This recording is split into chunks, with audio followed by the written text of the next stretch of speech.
குப்புறப்படுத்து தூங்கக்கூடாது என்ற ஹதீஸ்ல சொல்லப்பட்டிருக்கே. அதற்கான காரணமும் மார்க்கத்தில் விவரிக்கப்பட்டிருக்கா? இன்னும் அறிவியல் ரீதியான காரணமும் இதுக்கு எதுவும் இருக்கா? அப்படின்னு சொல்லி கேட்குறீங்க. கேள்வி எண் 2307 பதிலளிப்பவர் இம்ரான் கோவையிலிருந்து. இந்த குப்புறப்படுத்து தூங்கக்கூடாது என்று குர்ஆன்ல எந்த விதமான தடையும் கிடையாது. ஹதீஸ்கள்ல தான் என்ன செய்யப்படுதுன்னா, இந்த குப்புறப்படுத்து தூங்குவது ஹராம் அப்படின்று விளங்கக்கூடிய வகையில ஹதீஸ்கள்ல வந்துட்டு அந்த கருத்து இடம்பெற்றிருக்கு. இதில மாற்று கருத்து கிடையாது. இதனால தான் அதிகமான முஸ்லிம்கள் என்ன செய்றாங்க, குப்புறப்படுத்து தூங்குறது ஹராமு, ஆ இது பாவமான செயல். ஒருத்தர் படுத்திருந்தா கூட அப்படி படுக்காத அப்படின்னு சொல்லக்கூடியதெல்லாம் பார்க்குறோம். இதெல்லாம் ஹதீஸின் அடிப்படையில தான் அந்த மாரி சொல்றாங்க.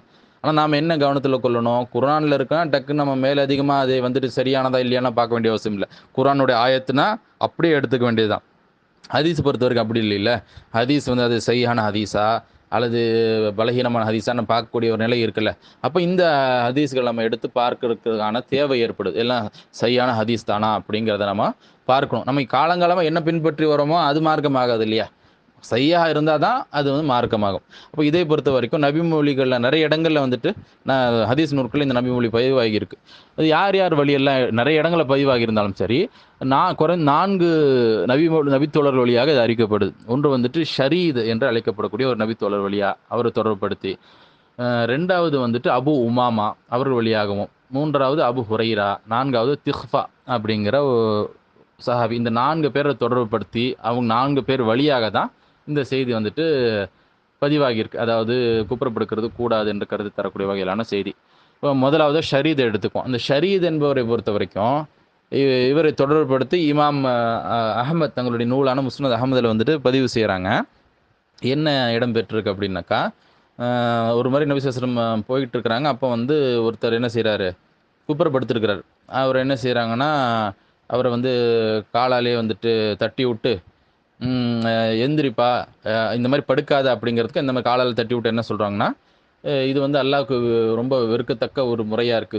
தூங்கும் முறையில ரொம்ப அல்லாஹ்வுக்கு வெறுக்கத்தக்க ஒரு முறை அப்படின்ற கருத்துல நபி ஸல்லல்லாஹு அலைஹி வஸல்லம் சொன்னாங்க அப்படிங்கிறத செய்தி. இது வந்து முஸ்னத் அஹ்மதுல பதிவாகியிருக்கு. இது வந்து இதுல என்ன இந்த ஹதீஸ்ல ஒரு பிரச்சனை இருக்குன்னா, இது அறிவிக்கக்கூடிய வந்து ஷரீத் என்பவர் அறிவிச்சாருன்னா பிரச்சனை இல்ல. அவரே நபித்தோழர்ன்னு எடுத்துக்கலாம். ஆனா இதுல வந்து யார் அறிவிக்கிறாங்கன்னா, அம்ர் இப்னு ஷரீதுங்கிறத அறிவிக்கிறார். அம்ர் இப்னு ஷரீதுங்கிறது யாரு? ஷரீத் என்ற நபித்தோழருடைய பையன், மகன் தான் வந்துட்டு இந்த அம்ருங்கிறவர். அம்ர் இப்னு ஷரீத்.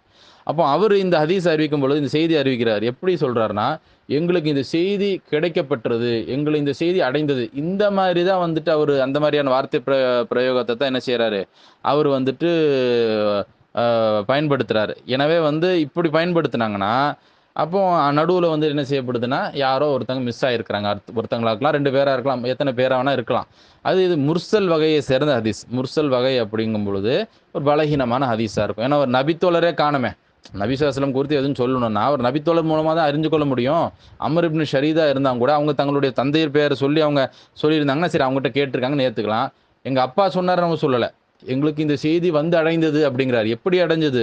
பல்லகனானா எப்படி எங்களுக்கு வந்துட்டு அடைந்தது அப்படிங்கிறத வந்துட்டு அவர் என்ன செய்யலன்னா, சொல்லல. அதனால வந்து இது வந்து ஹதீஸ் கலை அறிஞர்கள் வந்து இது முர்சல் வகையை சேர்ந்த ஹதீஸு அப்படின்ட்டு என்ன செய்றாங்க, தெளிவுபடுத்துறாங்க. எனவே இது ஆதாரத்துக்கு நிக்காது. தொடர்பு அருந்த ஒரு செய்தியா இருக்கு. சரி. அடுத்து வந்து நம்ம அபு உமாமாவ எடுத்துக்குவோம். இந்த சஹாபி வழியாகவும் இந்த செய்தி வந்து இடம்பெற்றிருக்கு. இது எங்கெல்லாம் இது இடம்பெற்றிருக்குன்னா, இப்னு மாஜாவுல, இமாம் புகாரியினுடைய அதபுல் முஃப்ரதுல எல்லாம் அபு உமாமா அவர்கள் வழியாகவும் இதே கருத்து தரக்கூடிய வகையில பதிவாகியிருக்கு. ஆனா இதுல வந்துட்டு என்னன்னா, அதே மாரி நபி ஸல்லல்லாஹு அலைஹி வஸல்லம் போறாங்க. ஒருத்தர் வந்துட்டு படுத்திருக்கிறாரு. முகம் குப்புற. "நீ இப்படி படுக்காதன்ற" கருத்துல நபி ஸல்லல்லாஹு அலைஹி வஸல்லம் என்ன செய்றாங்கன்னா, "அ எந்திரிப்பா. இது வந்து நரகவாசிகளுடைய தூங்கும் முறை" அப்படின்னு கருத்துல சொல்றாங்க. அப்ப அந்த ஹதீஸ்ல என்ன வந்துச்சு, நீங்க வந்து இது வந்து அல்லாஹ்வுக்கு ரொம்ப பிடிக்காத ஒரு தூங்கும் முறை அப்படின்ற மாரி வந்துச்சு. இதுல வந்துட்டு நரகவாசிகளுடைய தூக்க முறை அப்படிங்கிற மாதிரி அந்த கருத்துல நபி ஸல்லல்லாஹு அலைஹி வஸல்லம் சொன்னதா வருது. சரி 2 காரணங்கள் நபி மொழிகள்ல குறிப்பிடப்பட்டிருக்கு. முதலாவது அந்த அவர் வழியா வரக்கூடிய அந்த செய்தி இருக்குல்ல, ஷரீத். அவர் வழியா வரக்கூடியது பலகீனம்னு பார்த்துட்டோம். அடுத்து வந்து அபு உமாமாவ பொறுத்தவரைக்கும் கூட, இதுல வந்துட்டு இதுல வந்து இவர் வழியாக அறிவிக்கக்கூடிய செய்தியில அறிவிப்பாளர்ல யார் இடம்பெறாங்கன்னா, அல் வலீத் இப்னு ஜமீல்ங்கிறவர் இடம்பெறார். இவர குடுத்த இமாம் அபு ஜுர்ஆ, இமாம் புகாரி இவங்கலாம் என்ன சொல்றாங்கன்னா, அதேபோல அபு ஹாத்தம் எல்லாரும் பலகீனமானவர்ன்னு சொல்லி சொல்றாங்க. அபு ஹாத்தம் அவர்கள் வந்துட்டு இவருடைய ஹதீஸ் ஏற்கக்கூடாது, முன்கரான ஹதீஸ்களை அறிவிக்கக்கூடியவர் அப்படின்னு சொல்லி விமர்சனம் செய்கிறாங்க. அது மட்டும் இல்லாமல் இதே ஹதீஸில் சலமா இப்னு ரஜாங்கிறவர் இடம்பெறார். இவரை குறித்து யஹ்யா இப்னு மயின் அவர்கள் வந்துட்டு இவர் கணக்கிலே கொள்ள முடியாது அப்படின்னு சொல்லியிருக்கிறாங்க. அதே போல் இமாம் நசை அவர்கள் வந்துட்டு பலஹீனமானவர்னு சொல்லியிருக்கிறாங்க. எனவே இதில் இந்த அறிவிப்பாளர்கள், அதாவது அல் வலீத் இப்னு ஜமீல், சலமா இப்னு ரஜா என்பவரெல்லாம் வந்துட்டு இடம்பெறாங்க. கூடுதலாக யாக்கூப் இப்னு ஹுமைது இவரு குறித்தும் விமர்சனங்கள் இருக்குங்கிறனால இவர் வழியாக அறிவிக்கப்பட்டிருக்க காரணத்தினால அபு உமாமா தொடர்புபடுத்தி வரக்கூடிய இந்த ரெண்டாவது அறிவிப்பாளர், நம்ம ரெண்டாவது நபி தோழரை சொல்கிறோம். முதலாவது ஷரீத் வழியாக வரக்கூடிய நபிமொழிகள் வந்துட்டு பலகீனமாக இருக்குது. ரெண்டாவது அபு உமாமா அவர்கள் வழியாக வரக்கூடிய அறிவிப்புகளை என்ன செய்யுதுன்னா இந்த நம்ம முன்னாடி சொன்னோம்ல, இந்த அறிவிப்பாளர் இடம்பெறாங்கிறனால இது பலகீனமான ஒரு அறிவிப்பாளர் தொடராக இருக்குது. அதனால தான் இமாம் அல்பானி அவர்களும் அதவல் முஃப்ரதில் வந்துட்டு என்ன செய்கிறாங்க, இது தைஃபான பலகீனமான ஹதீஸ் அப்படிங்கிறத அவங்களும் என்ன செய்கிறாங்க, குறிப்பிடுறாங்க. அப்போ 2 நபித்தோழரும் முடிஞ்சிருச்சு. 3வது நபித்தோழர் யார் அப்படின்னாக்கா திஹ்ஃபா என்ற ஒரு நபித்தோழர் தொடர்புபடுத்தி இடம்பெறுது. இதுதான் அதிகமாக மக்களுக்கெல்லாம் வந்துட்டு கோட் பண்ணுறாங்கல்ல, அதெல்லாம் இவர் வழியாக வரக்கூடியதான். அபுதாவுதில், அஹமதில் நிறைய இடங்களில் இடம்பெற்றிருக்கு. இதில் என்ன பிரச்சனை இருக்குது அப்படின்னாக்கா, இந்த நபித்தோழருடைய பெயர்லேயே அவருக்கு கொடுத்த அதிகமான தகவலே கிடையாது. அதாவது இப்போ அபு ஹுரைரானா எல்லாத்துக்கும் அபு ஹுரைரா தெரியும்ல, ஒரே ஒரு பேர் தான் இருக்குது அவங்களுக்கு, அபு ஹுரைரா அப்படின்ட்டு.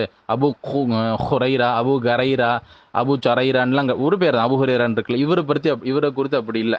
இவர் வந்து ஒரு அறிவிப்பில் திஹ்ஃபா அப்படின்னு இடம்பெற்றிருக்கு. இவருடைய பெயர் வந்து திஹ்ஃபா அப்படின்னு சொல்லப்படுது. இன்னொரு அறிஞர்கள் இவருடைய பேர் வந்து திஹ்ஃபா அப்படின்ட்டும் சொல்லப்படுது. ஒன்றில் வந்துட்டு ஹா, இன்னொன்றில் வந்து ஹா, இன்னொன்றில் வந்துட்டு கைன், திஹ்ஃபா அப்படின்ட்டு என்ன செய்யப்பட்டிருக்குன்னா இவருடைய பேருன்னு சொல்லப்பட்டிருக்கு. அப்போ பேர்லேயே வந்துட்டு இத்தனை கருத்து வேறுபாடுகள். அப்போ பாருங்க, இது வந்து திருமதியினோட 2768வது இலக்கத்தில் அந்த ஹதீஸ் எடுத்து பார்த்தாலே அடிக்குறிப்புலேயே வந்துட்டு நம்மளுக்கு தெரியும். இது வந்து இவருக்கு பேர்லேயே வந்துட்டு என்ன பேருன்றதுல கன்ஃபியூஷன். முதலாவது முரண், சரிங்களா. 2வது முரண் வந்துட்டு திஹ்ஃபா வழியாக என்ன இருப்பதுன்னா, திஹ்ஃபா என்பவர் வந்து கைசுரிய மகன் சில அறிவிப்புகள் இடம்பெறுது. இன்னும் சிலரில் வந்துட்டு கைசுரிய தந்தை என்று வேற சில என்ன செய்கிறாங்க, அறிவிச்சிருக்கிறாங்க. எனவே வந்து யார் அப்பா யார் மகன் அந்த ஒரு விஷயத்துலையும் கூட என்ன செய்யுதுன்னா முரண்படுது. அப்போ இன்னும் சொல்லப்போனால் 3வது முரண் என்னென்னா, எயிஷ் என்பவர் வந்துட்டு திஹ்ஃபாவுடைய மகன் என்று ஒருத்தர் அறிவிக்கிறார். இன்னொரு இடத்துல வந்து எயிஷ் என்பவரும் திஃபாவோட மகன் கிடையாது, பேரன் என்று அறிவிக்கப்படுது. அப்போ இது பலவிதமான குளறுபாடு. அப்போ இது எந்த வகையினான ஹதீஸ்க்கு அப்படின்னு சொல்லி பார்த்தா இத்ராப், அதிகமான குளறுபடிகள் கொண்ட ஒரு ஹதீஸாக இருக்குது. இதெல்லாம் இப்போ நம்ம இதெல்லாம் நம்ம உட்காந்து ஆய்வு பண்ணி சொல்லக்கூடியது கிடையாது. திஹ்ஃபா வழியில் வரக்கூடிய இந்த செய்தி இமாம் தஹதீபுல் கமால் என்ற நூலில் இமாம் மிஸ்ஸி அவர்களுடைய தஹதீபுல் கமால் என்ற நூலில் வந்துட்டு அவங்க இது ரொம்ப தெளிவாக சொல்கிறாங்க. இவ்வளவு பேரில் இவ்வளோ குளறுபடியாக இருக்குது அப்படிங்கிறத அவங்க வந்துட்டு ரொம்ப விரிவாக அவங்க நூலில் வந்துட்டு அவங்க என்ன செய்கிறாங்க, விவரிக்கிறாங்க. அதே போல் இக்மாலுல் கமால் அப்படிங்கிற அந்த நூல்லையும் கூட அதுலேயும் வந்துட்டு அலாவுத்தீன் அவருடைய அந்த நூல்லையும் வந்துட்டு இது குறித்து ரொம்ப பெரிய அளவிற்கான ஆய்வுகளை செய்து இது வந்து இவருடைய பெயர்லேயே வந்துட்டு என்ன செய்யுது, அதிகமான குளறுபடிகள் இருக்குது அப்படிங்கிறத அவரும் என்ன செய்கிறாங்கன்னா தெளிவுபடுத்துகிறாங்க. அது கூடுதலாக இன்னும் சில நபிமொழிகள் குறிப்பிட்டு சொல்லணும் அப்படின்னு சொன்னோம்னா, இப்போது இது முஸ்னத் அஹ்மதுடைய 18654வது இலக்கத்தில் பார்த்தீங்கன்னா, நபி ஸல்லல்லாஹு அலைஹி வஸல்லம் இந்த மாதிரி நபி அவர்கள் வந்து முகக்குப்புறப்படுத்து கிடந்த ஒரு மனிதர் கடந்து சென்றாங்க. அப்போது அவர் வந்து அப்போது இவர் தான் தூங்குபவர்கள் அல்லாஹ்விடத்தில் மிகவும் வெறுப்புக்குரியவர் ஆவார் அப்படின்னு நபி ஸல்லல்லாஹு அலைஹி வஸல்லம் சொன்னதாக பதிவு செய்யப்பட்டிருக்கு. ஆனால் இதில் என்ன பிரச்சனைனா, அம்ர் இப்னு அஸ்-ஸரீத் என்பவர் இடம்பெறாரு. இவர் வந்து நபி தோழர் கிடையாது. இவர் வந்து சஹாபாக்களுக்கு அடுத்த காலத்தை சேர்ந்த ஒரு தாபின்னு சொல்லுவோம் இல்லையா, அந்த ஜென்ரேஷன் சேர்ந்தவர். அப்போ இது முர்சல் வகையான செய்திங்கிறனால இதுவும் என்ன செய்யாது, ஆதாரத்துக்கு நிற்காது. அதே போல் இப்னு மாஜா 3714வது இலக்கத்தில் இடம்பெற்ற மற்றொரு செய்தியிலையும் பார்த்தீங்கன்னா இந்த செய்தி இடம்பெற்றிருக்கு. இதில் வந்து என்ன பிரச்சனைனா, முஹம்மது பின் நுஐம் என்பவர் வந்து இடம்பெறார். இவர் வந்து யாருன்னு அறியப்படாதவர். அறிவிப்பாளர்னா யார் என்னன்னு இருக்கணும், இவருக்கு வந்து எந்த குறிப்பும் கிடையாது. எனவே இந்த ஹதீஸும் பலகீனமான ஹதீஸாக இருக்குது. அப்போ ஒட்டுமொத்தமாக இது நீங்கள் எடுத்து பார்த்தீங்க அப்படின்னாக்கா, அதாவது இந்த மாதிரி குப்புறப்படுக்கக்கூடாது என்ற கருத்தில் இடம்பெறக்கூடிய நபிமொழி எல்லாமே பலகீனமாக இருக்குது. அப்போ 3 நபித்தோழர்கள் வழி நம்ம பார்த்துட்டோம்ல.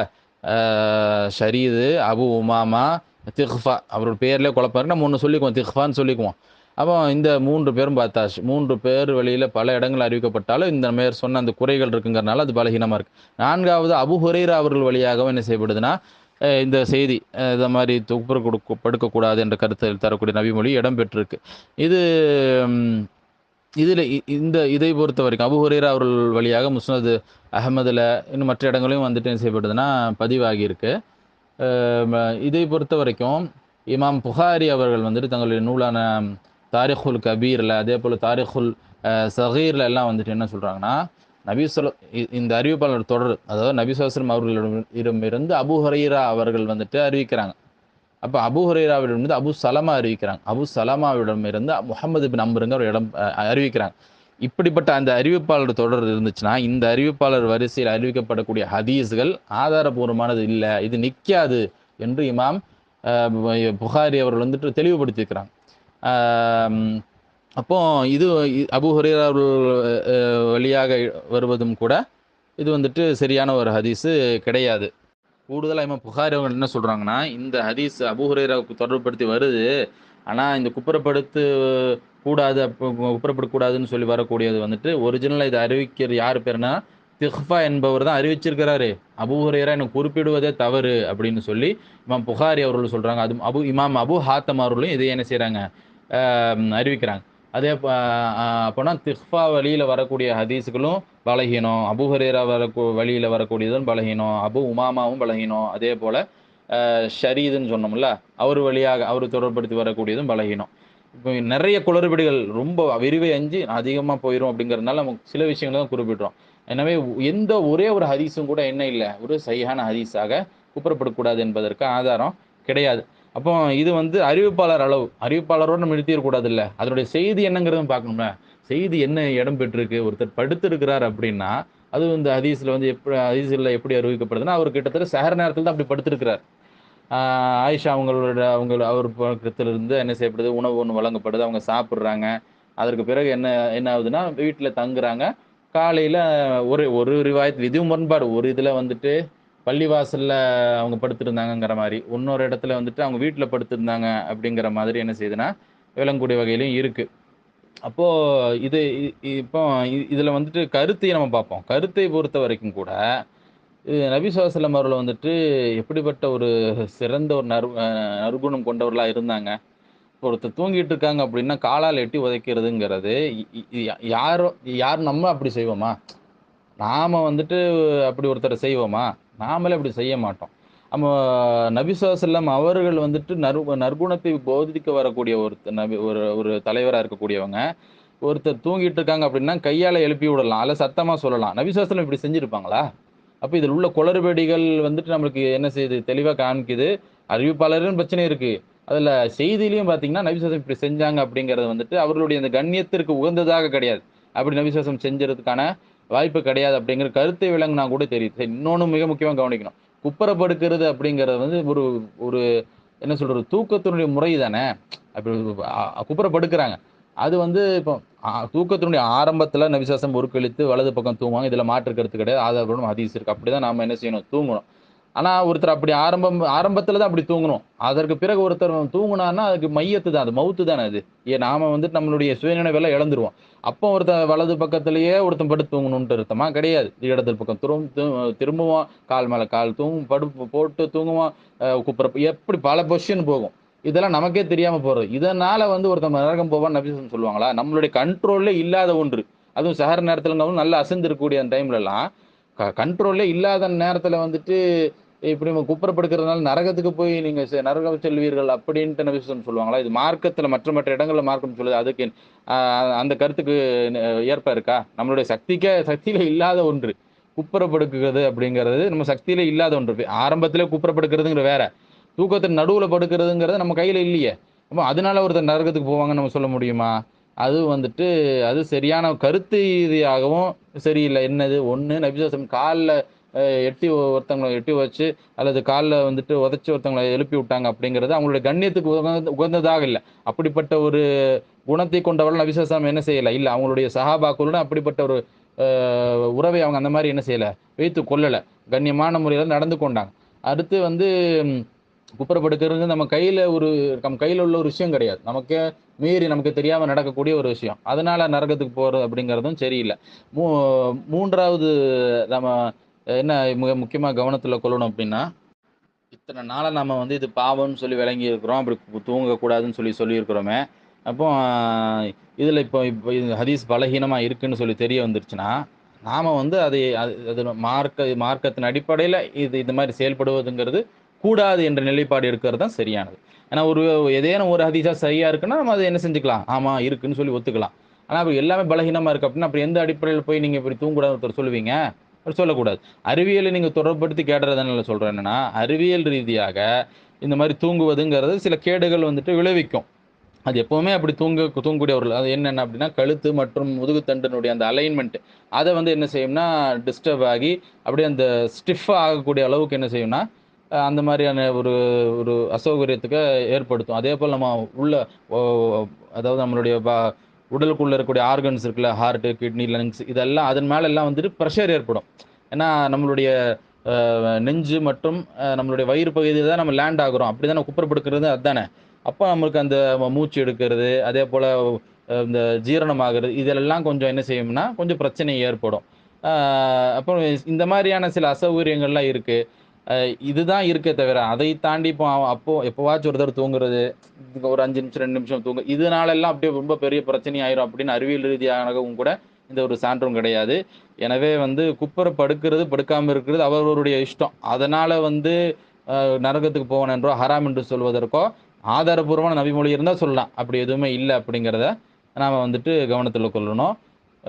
எனவே வந்துட்டு ம குப்புற படுக்கிறதை பொறுத்தவரைக்கும், ஆ அது ஆரம்பத்தில நம்ம வலது பக்கம் திரும்பி படுத்துக்கலாம். அதற்கு மேல வந்து நம்மளுடைய கையில இல்ல அப்படிங்கிறனாலயும், மார்க்கத்திலயும் அந்த மாரி குப்புறப்படக்கூடாது என்று சொல்வதற்கு ஆதாரம் இல்லங்கிறனாலயும், அப்படி படுத்தானா, நாம வந்துட்டு அது தவறு என்று சொல்வதற்கு நம்மளிடத்துல ஆதாரம் இல்லை.